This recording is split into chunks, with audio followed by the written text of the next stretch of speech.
Some 4 months ago, a combined team of law enforcement agencies made big news of breaking type, unearthing about 65 million kwacha and 57,000 United States dollars cash from the home of a journalist, Faith Musonda. This made news as for a long time since the anti-corruption crusade of Zambia's third president, Levi Patrick Mwanawasa. This was unheard of in the country. This was followed by a strong undertaking by the new Dawn government of an anti-corruption fight. The crusade has resulted in the Anti-Corruption Commission, ACC Secretary Ivo Mkwankwa, who has handed over the proceeds of crime to government.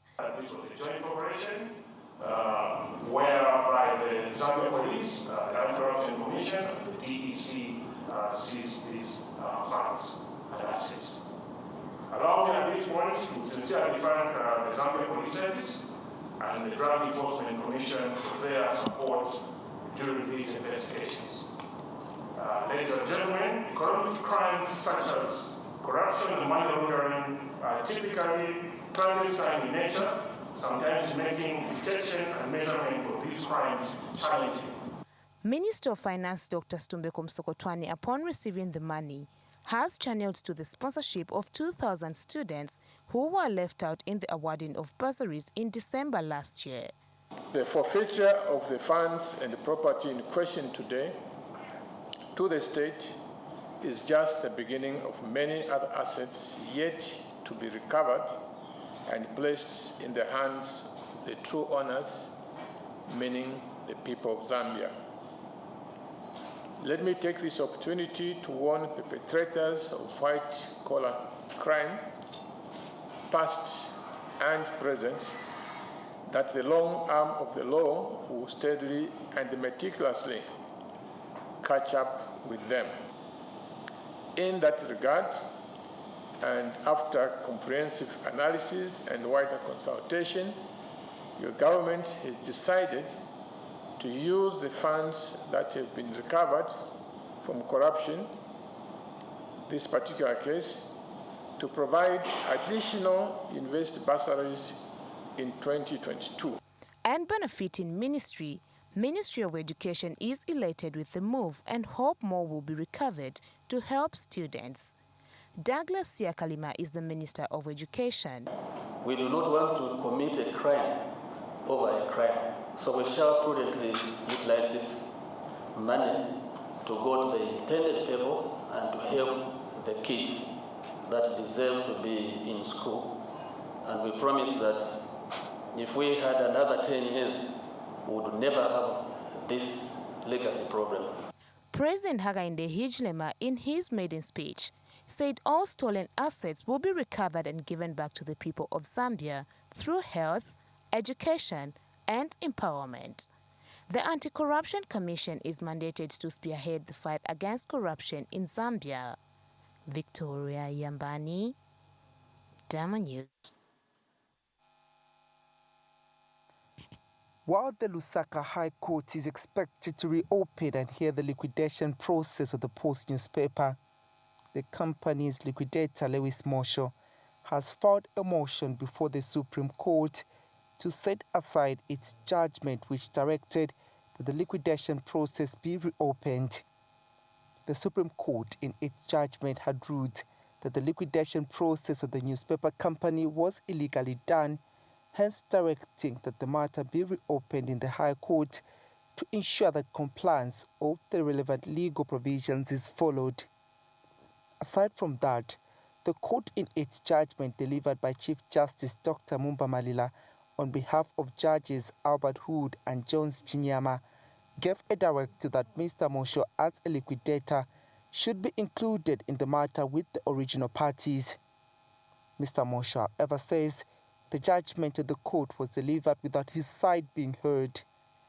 According to his affidavit in support of the motion to set aside the judgment, Mr. Mosho says if the Supreme Court gave him an opportunity to be heard, a number of issues would have been raised which would have greatly helped the court before arriving at the judgment. The applicant has submitted that during the subsistence of the liquidation of the newspaper company, a number of assets were sold to third parties as bona fide purchasers for value. Arising from that, Mr. Mosho says since the judgment affects said third parties, the court also ought to have heard them.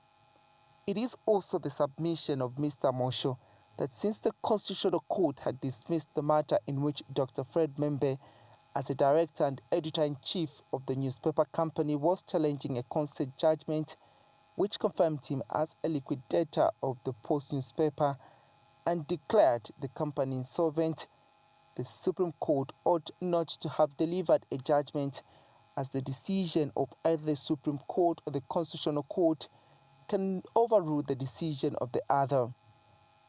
In January 2018, some former Post employees and Zambia Revenue Authority entered into a consent judgment which confirmed Mr. Mosho as the provisional liquidator of the Post newspaper and declared the company insolvent.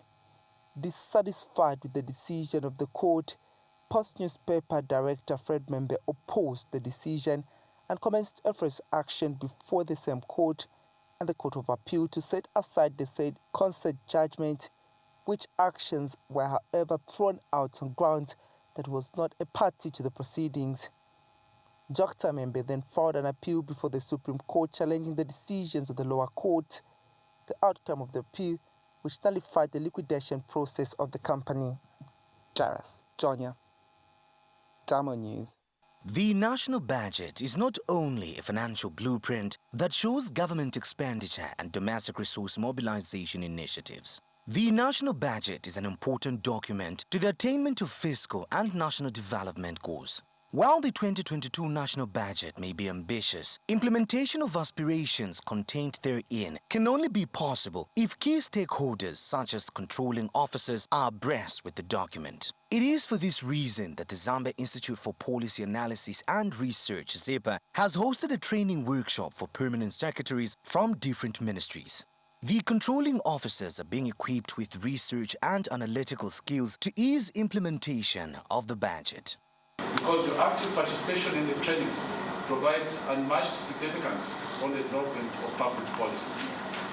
Deputy Secretary to Cabinet Siazongo Siakalenge says training of controlling officers is key to curbing pilferage in the budget implementation process. The new Dawn government has placed a premium on greater transparency and accountability.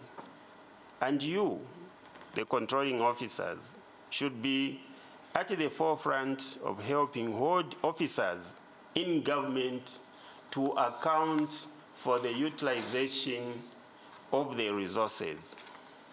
Cooperating partners have also lauded the training, saying it will lead to prudent management of public funds. These tools can help ensure more efficient use of scarce resources to advance budget and policy transparency, as well as public engagement and participation in decision-making. For Diamond News, Winston Mavor.